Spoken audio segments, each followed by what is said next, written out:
बहादुर कुमार जी। महाराज जी राधे राधे। राधे राधे महाराज जी। महाराज जी, मेरे जीवन में एक बाधा आ रही है।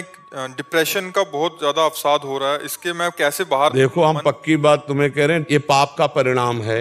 जब हम मनमानी आचरण करते हैं तो हमारा मन ही हमको कष्ट देने के लिए तत्पर हो जाता है। जो अंदर सदगुरु बैठा हुआ बोल रहा है ये नहीं करना, हम उसकी अवहेलना करके जब मनमानी आचरण करते हैं तो यही मन हमें दुख देने लगता है।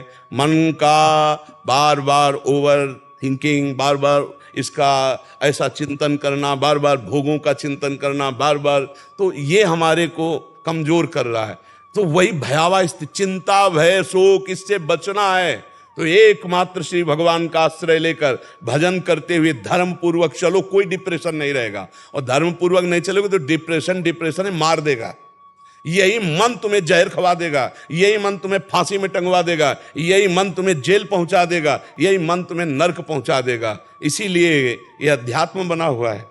डिप्रेशन किस बात का है? क्यों डर रहे हो? तुम्हारा पाप तुम्हें डरा रहा है। तुम बिल्कुल खुला बच्चा मानना, ये तुम्हारे आचरणों का फल तुम्हें प्राप्त हो रहा है और कोई नहीं है। कोई डिप्रेशन, किस बात का डिप्रेशन है? जिस मन को हमें सच्चिदानंद चिंतन में लगाना चाहिए उस मन को हमने गलत चिंतन में लगाया। जिस शरीर से हमें सद आचरण करने चाहिए हमने गलत आचरण किए तो परिणाम भोगना पड़ेगा। आपका मन ही आपको दंड देगा, आपकी बुद्धि ही आपके विपरीत हो जाएगी। बुरी दशा आने के पहले बुद्धि बदली जाती है।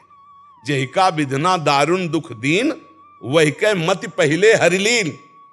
क्योंकि बुद्धि ही ड्राइवर है, बुद्धि ही सारथी है। अब मन की लगाम छूट हो गई, इंद्रिय रूपे घोड़े मनमानी आचरण करें, डिप्रेशन में नहीं जाएगा तो और कहां जाएगा? अगर इससे बचना है तो आज भी हम कह रहे हैं, नाम जप शुरू कर दो, जोर जोर से नाम जप शुरू कर दो। जो नाम प्रियो राम कृष्ण हरि राधा, जो नाम प्रियो, नाम जप शुरू कर दो और गंदे आचरणों का त्याग कर दो, जिससे ब्रह्मचर्य पुष्ट हो।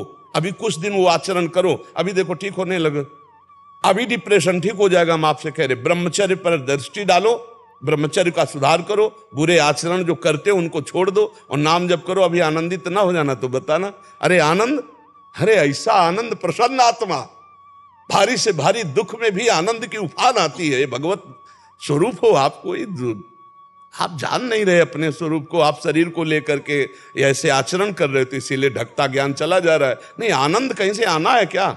हमारा आनंद स्वरूप है, हमारा आनंद अखंड है। कोई किसी क्रिया या साधना से थोड़ी आनंद आता है, साधना से असाधनों का त्याग होता है। असाधन त्याग हुए अपने आप। जैसे जल निर्मल और शांत हो तो उसके नीचे क्या हमें दिखाई देता है, ऐसे ही हमारा मन निर्मल और एकाग्र हो तो परमात्मा बोध होने में देर थोड़ी लगती है।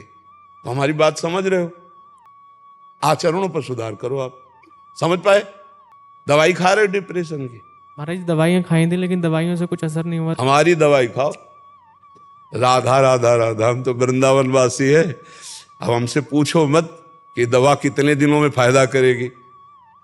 महाराज जी किसी भी क्षेत्र में जाता हूँ उसमें सफलता नहीं मिल पाती। मतलब हम सफलता की बात नहीं कहते, हम शांति की बात कहते हैं, हम आनंद की बात कहते हैं। आनंद से बढ़कर कोई सफलता होती है? हम जितनी क्रियाएं करते हैं आनंद के लिए करते हैं, लेकिन उन क्रियाओं को परिणाम हमें दुख क्यों मिलता है? क्योंकि हम आनंद से रहित हैं। हम वो क्रियाएं जो कर रहे हैं हमें आनंद को ढकने वाली क्रियाएं हैं, करते हैं सुख के लिए और भोग रहे हैं दुख। इसका मतलब है कि हमारी क्रियाएं गलत हैं। अगर हम सत्शास्त्र सम्मत क्रियाएं करेंगे, भगवद अर्पित क्रियाएं करेंगे, अरे बहुत आनंद का मार्ग है ये अध्यात्म। ऐसा डिप्रेशन काहे का डिप्रेशन? अरे तुम आनंद के मार्ग में नहीं चल रहे हो, इसीलिए डिप्रेशन है। कोई डिप्रेशन बचा नहीं। बताओ क्या परेशानी? सोचा ही तो है ना। यह अध्यात्म सोच बदल देता है। सोच, अगर सोच पॉजिटिव हो जाए तो अभी आनंद आ जाए, निगेटिव सोच परेशानी पैदा कर दी। और सही पूछो तो आगे चल करके ना पॉजिटिव रह जाती है ना निगेटिव रह जाती है। ब्रह्मभूता प्रसन्नात्मा न सोचति न कांक्षति, समा सर्वेषु भूतेषु मद भक्तिम लभते पराम। ये परम लाभ हुआ, ना कोई सोच रह गई है ना कोई चिंता रह गई है। एक अखंड आनंद, एक अद्भुत प्रसन्नता।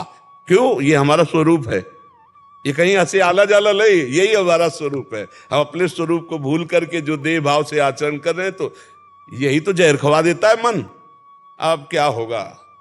अब तो बस यही जहर खवा, यही फांसी पे लगा देता है। ये जो आजकल थोड़ा सा पराजय हुई, देखो शास्त्र का ज्ञान ना होने के कारण कितनी बड़ी हानि समाज में है। थोड़ी सी हानि हुई, अब जीना क्या, पराजय हो गई, अब जीना क्या, दुख आ गया, जीना क्या, फसल नष्ट हो गई, जीना क्या, परीक्षा में फेल हो गए, जीना क्या, धंधा चौपट हो गया, जीना, यही हमारा जीवन है। अरे हम भगवान के अंश है, इस बार हार हुई तो आगे विजय होगी। ये बुद्धि, इसी बुद्धि को ठीक करने के लिए ईश भजन सारथी सुजाना, बुद्धि रूपी सारथी को ठीक करना है तो जो नाम प्रियो राम कृष्ण हरि जो भी, हम तो वृंदावन वासी, राधा उपासी, राधा राधा राधा, इसी से परमानंद की अनुभूति, राधा राधा राधा। आपको जो नाम प्रियो, नाम जपना शुरू करो, ठीक है। कोई नशा तो नहीं करते, हाँ बढ़िया। कोई गंदी बातें आचरण बंद करो, गंदे दृश्य देखना, गंदी क्रियाएं, गंदे विचार जब रोकोगे तभी आनंद की अनुभूति होगी, ठीक है। और कोई डिप्रेशन नहीं, तुम्हें कोई डिप्रेशन नहीं, छोड़ के अब मुझे डिप्रेशन है, पहले ये छोड़। सबसे बड़ी, एक आदमी को किसी डॉक्टर ने कह दिया कि अब तुम जल्दी मर जाओगे, अब वो ये सोच सोचकर मैं जल्दी मर जाऊंगा बहुत। तो स्वामी सच्चिदानंद जी एक सन्यासी थे, जब उनके यहाँ घर में गए तो बताया कि वो ऐसी स्थिति में, तो उन्होंने कहा, वो गए, उन्होंने ऐसे लीला की, नाड़ी पकड़ी, बोले नहीं वो योग तो खत्म हो गया, अब तो आपका भी, अब उठ के चलने लगा, वो आराम से एकदम पूरा नॉर्मल जीवन हो गया। सोच दिमाग। तो आज से तुम मान लो कि तुम्हारा डिप्रेशन खत्म, मान लिया, अब मत कहना डिप्रेशन है, और राधा राधा जपो और अच्छे आचरण करो और खूब अपने कार्य करो, जो घर के कार्य हैं पवित्र कार्य करो, माता पिता की सेवा करो, मेहनत करके धन कमाओ, दूसरों को सुख प्रदान करो। काहे का डिप्रेशन, कि अभी है डिप्रेशन? हाँ बिल्कुल नहीं, इसको स्वीकार